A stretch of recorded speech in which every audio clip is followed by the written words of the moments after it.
Okay, let's unpack this. We've got a stack of material right here, all focused on one goal: mastering English job interviews.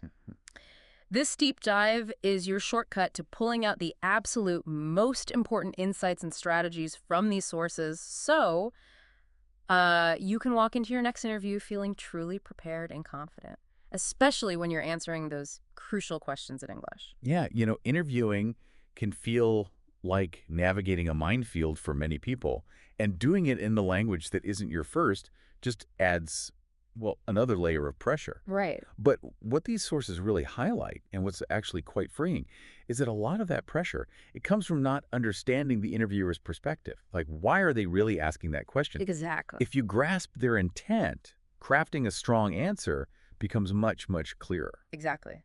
Our sources today act like a fantastic guide, sort of laying out the most common interview questions, Yep. explaining the underlying reasons they're asked, and then giving us, battle-tested ways to respond. So our mission is simple then. We're going to go through the most frequent questions one by one, extracting the core strategy for each. Perfect. Think of this as building your interview toolkit. Let's jump right in then with the absolute classic opener, the one that almost every interview starts with. Tell me about yourself. Ah, yes.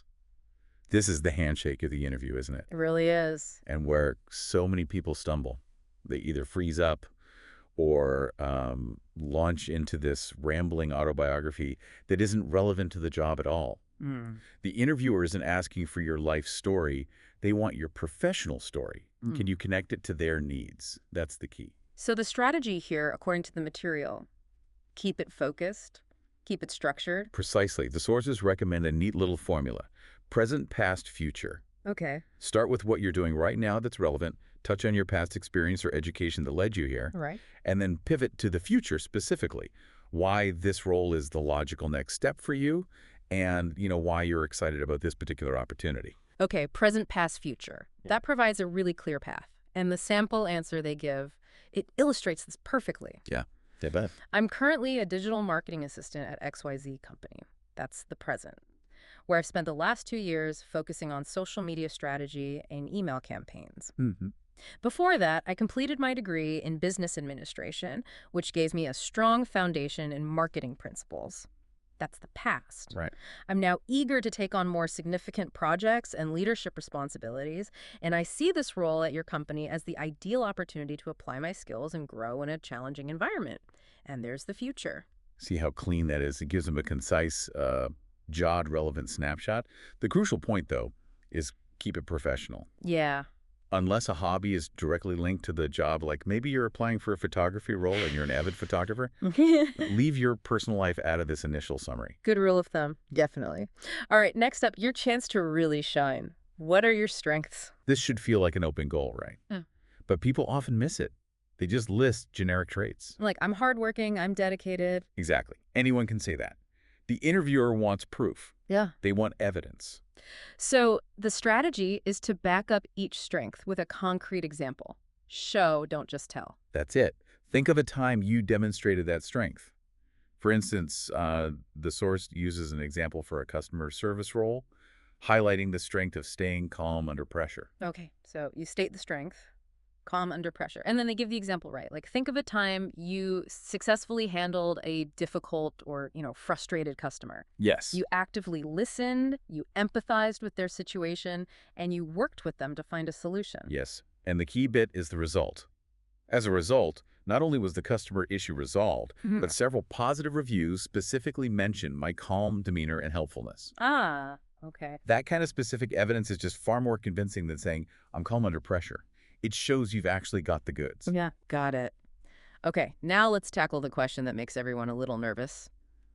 What are your weaknesses? The classic tightrope walk. Yeah. The absolute trap here, which these sources warn strongly against, is trotting out that old cliche. I'm a perfectionist. Bingo. Interviewers have heard it a million times, and it just doesn't sound genuine. It sounds like you're dodging the question. So the recommended approach is share a real weakness, something you genuinely struggle with or have struggled with, Right. but immediately pivot to demonstrating how you are actively working to improve it. This is brilliant, I think. Yeah. Because it doesn't just show self-awareness, which is good. Yeah. It shows a commitment to personal and professional growth. That's incredibly valuable. Mm. It's about turning a potential negative into a positive story about your development. Okay. The sample answer in the source handles this pretty well. It mentions difficulty delegating in the past. Right, but instead of just leaving it there, hanging in the air, Yeah. it immediately goes into the action taken. Learning to trust the team, maybe practicing by assigning smaller tasks with clear guidance, focusing on communication. And then the outcome. And by focusing on improving in this area, I've seen a significant increase in team efficiency and my own ability to take on higher level tasks. Exactly. You're showing you can identify a gap and actively work to close it. It's honest, but also very, very constructive. It demonstrates resilience and that growth mindset. That's what they're really looking for here, I think. No. Much more than just listing a fake weakness. Okay, moving on. A question that's all about showing you've done your homework. Why do you want to work here? Yeah, this isn't just small talk. The interviewer is assessing your genuine interest. Do you understand their company beyond just the job posting? A generic answer won't cut it. Definitely not. Ah. I think your company is good tells them absolutely nothing. You need to be specific. Connect your answer to things you've actually learned about this particular company. Right. Their mission, their values, maybe a recent project, their company culture. Absolutely. Show you've invested time in researching them. The sample answer from the source material, it gives a great template for this. How does that go? Something like, I've been following your company's work for some time, and I deeply admire your commitment to innovation, particularly your recent launch of the eco-friendly product line. See? Specific. Right. Shows research. Then connect it. I'm personally passionate about sustainability, and the opportunity to contribute to projects that align with those values is incredibly exciting to me. Okay, so personal alignment. And maybe add. I also appreciate the focus on employee development mentioned on your website.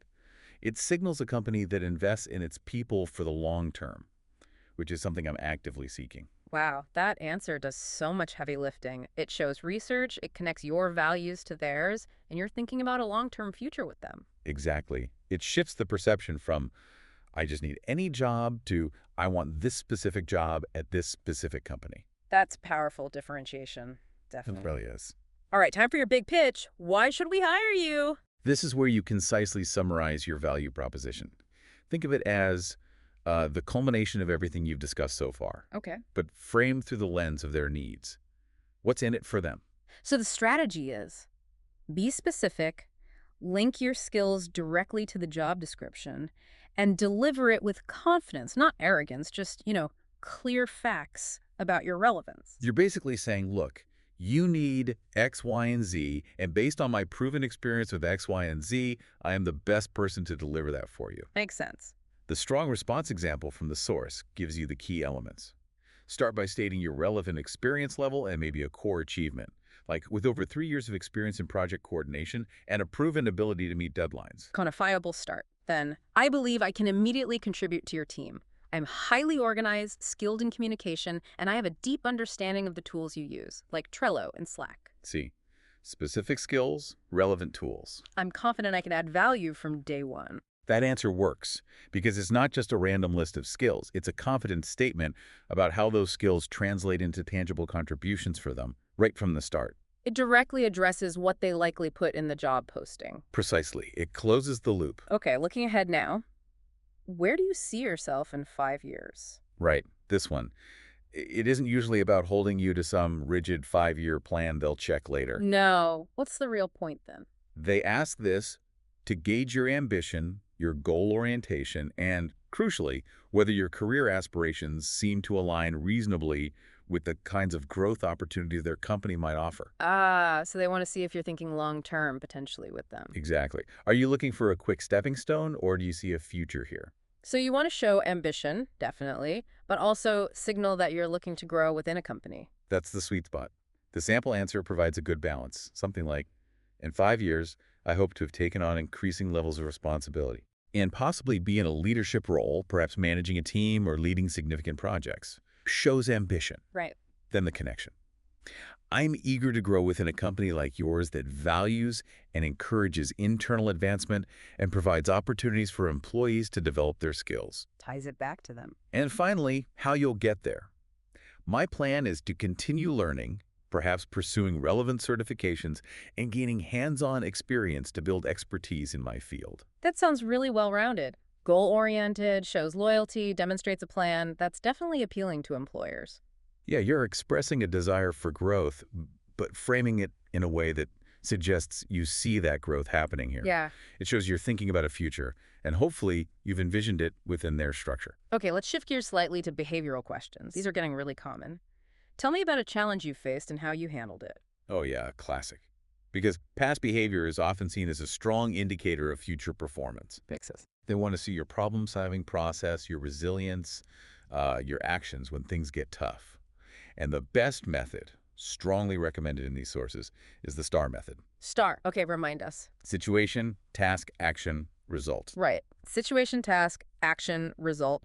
It gives you a structure, doesn't it, to tell a brief, impactful story. Exactly. Let's walk through the sample using that structure. Okay. So the situation. A company website crashed unexpectedly right in the middle of a major product launch. Big problem. Yikes. The task was, as the web team lead, to coordinate the immediate recovery and get the site back online. ASAP. High-pressure task? Definitely. The action involved rapidly gathering the team, assessing the issue, assigning specific roles to tackle different parts of the problem, and, working intensely, including overtime, to fix it. So, specific actions taken. Yes. And finally, the result. The site was fully restored within 12 hours, which minimized downtime, and the product launch still managed to meet its initial sales targets. Wow, that's a textbook STAR answer. It's concise, it focuses on your actions and the specific positive outcome, and it directly demonstrates key skills like leadership, problem-solving, performing under pressure. It gives the interviewer a concrete, memorable example of you handling a difficult situation effectively. Much better than just saying, I handle challenges well. Yeah, absolutely. Speaking of pressure, how about this direct one? How do you handle pressure? Well, many roles, especially in certain industries, involve tight deadlines or unexpected crises. True. The interviewer here wants to know if you can remain effective, focused, and professional when the heat is on, or if you, kind of fold. So the strategy isn't just to say, oh, I handle it well, but to describe how you manage stress. Yes. And maybe provide an example. Exactly. Show your techniques. The sample answer emphasizes staying organized, maybe breaking down large, daunting tasks into smaller, more manageable steps. Okay, that's the how and the example they use. It was about compiling complex data from, I think, 5 different departments for quarterly reporting, all within a really tight 3-day deadline. That sounds stressful. It does. And how they handled it. Creating a clear schedule, prioritizing tasks based on urgency and dependencies, maintaining open communication channels with all the teams involved, Crucial. and ultimately delivering the report on time, maybe even early. It's about having a system and applying it. It shows you navigate pressure strategically rather than just kind of white-knuckling it. That makes sense. It's not just about surviving the pressure, but actually thriving or at least managing effectively within it. Right. Next one. Do you prefer working independently or in a team? This one gets at your collaboration style. Yeah, and let's be honest, very few jobs are exclusively one or the other. Most require a blend. So a balanced answer that shows flexibility and the ability to succeed in both modes is usually the best way to go. Avoid saying you only like one. Okay. The sample answer nails this balance, I thought. It acknowledges the value of both. How's Something like, I enjoy both environments and find I can be very effective in either setting. Starts balanced. Yep. I'm comfortable working independently, managing my own tasks and deadlines efficiently when needed. Acknowledges independence. Good. At the same time, I deeply value collaboration. I find that brainstorming with others, getting feedback, and supporting teammates often leads to more creative solutions and stronger overall results. Values teamwork. Nice. And the conclusion. I believe the best outcomes frequently come from combining both individual focus and team synergy. That's a great answer. It shows you understand that different tasks and different situations might require leaning more heavily on one approach or the other, and crucially, that you're adaptable. All right, let's talk about the tricky one, money. What are your salary expectations? Ah, yes. This question can feel awkward, definitely. Yeah. But handling it well is so important. The absolute non-negotiable advice from these sources is always, always do your research beforehand. Before the interview. Yes. Research typical salaries for this specific role in this specific location for someone with your level of experience. Don't guess. Don't go in blind. Know your worth and the market rate. Super important. And if possible, the sources suggest maybe trying to defer the question initially. You could say something like, you'd like to learn more about the full scope of the role and the overall compensation package first. Give yourself some time. Exactly. But if they press you for a number, which they might, Yeah. be prepared to provide a researched, reasonable range, not a single fixed number if you can help it. Okay, a range. And the sample answer suggests phrasing it something like this. Based on my experience, the responsibilities of this role, and the industry average in this area, I am looking for a salary in the range of.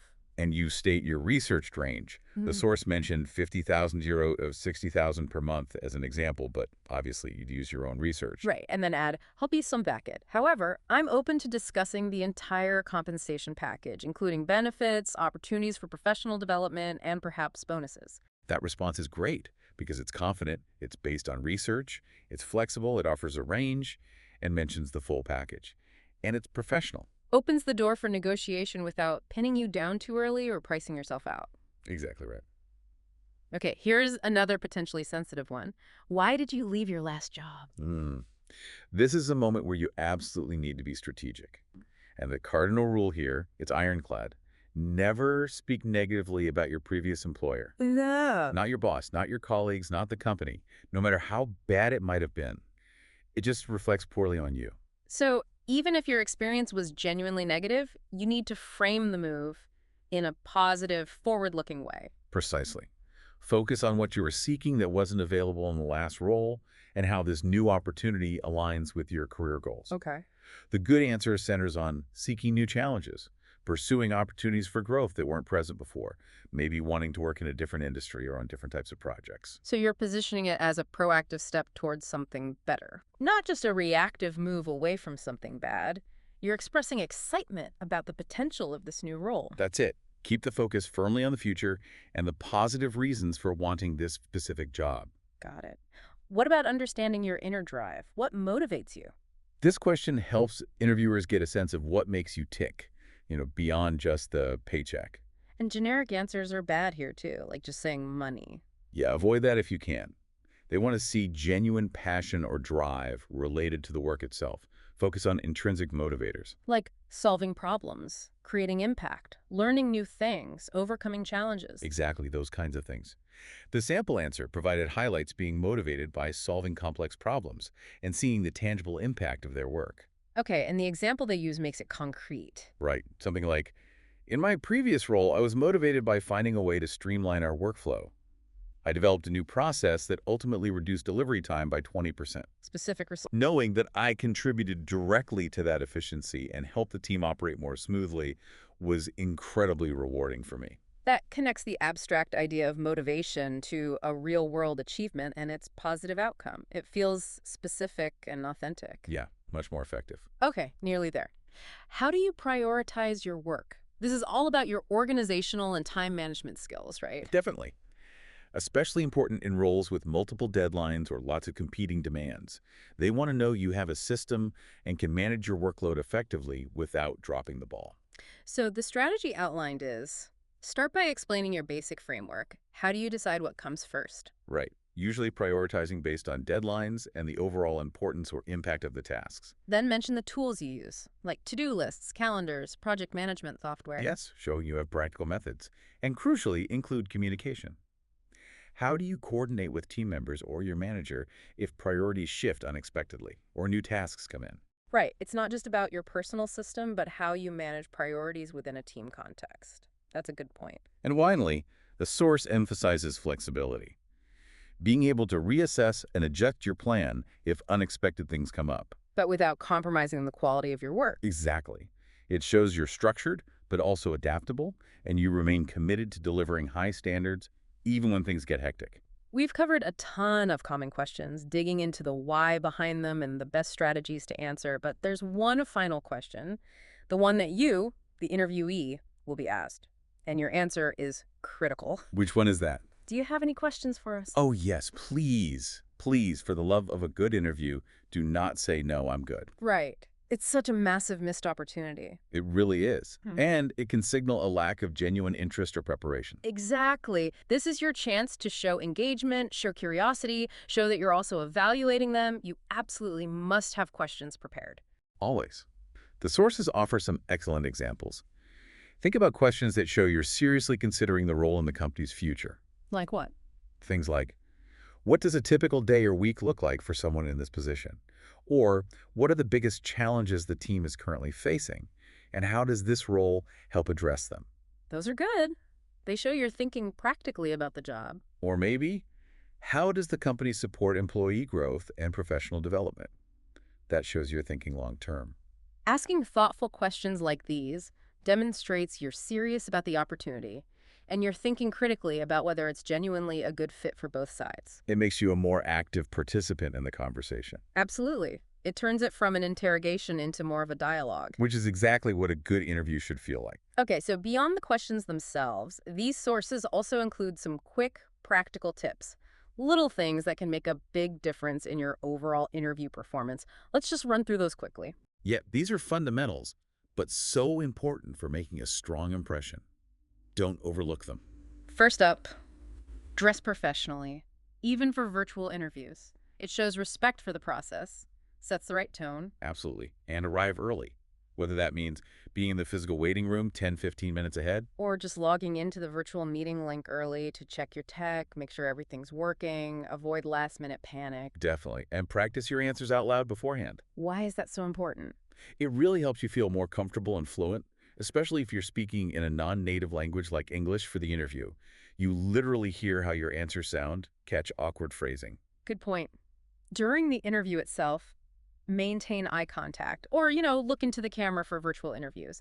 Use positive body language, smile when appropriate, sit up straight, nod to show you're engaged and listening. And be mindful of your speech patterns. Try to avoid leaning too heavily on filler words like, like, you know, it's okay to pause briefly to think. That's often better than filling the silence with fillers. Be honest, always, but remember to be strategic in how you present information. Always focus on relevance to the job and maintain that positive framing we talked about. And finally, the follow-up. Never, ever forget this. Always send a thank you email within 24 hours of the interview. What should it say? Just reiterate your interest in the role, thank them for their time, and maybe briefly mention a key point you discussed that resonated with you. It keeps you top of mind and shows professionalism. Okay, those quick tips really round out the whole preparation strategy nicely. We've covered the core questions, the thinking behind them, effective strategies, sample answers, practical tips, all distilled from these sources. And the major takeaway, the theme that keeps emerging, is that preparation is just. It's absolutely fundamental to navigating English job interviews successfully. Yeah. The goal isn't necessarily perfect, flawless English, though clarity helps, obviously. It's about confident, clear communication backed by thoughtful preparation. As these sources imply, you might have a slight language barrier, but there's really no excuse for a preparation barrier. You can control the prep. That's a powerful point. Preparation is the great equalizer here. So what does this all mean for you, the listener? Here's something to leave you with, building on everything we've discussed today. Okay, so think about this. Consider how much time and effort candidates are encouraged to put into crafting these polished, strategic answers for these very common questions.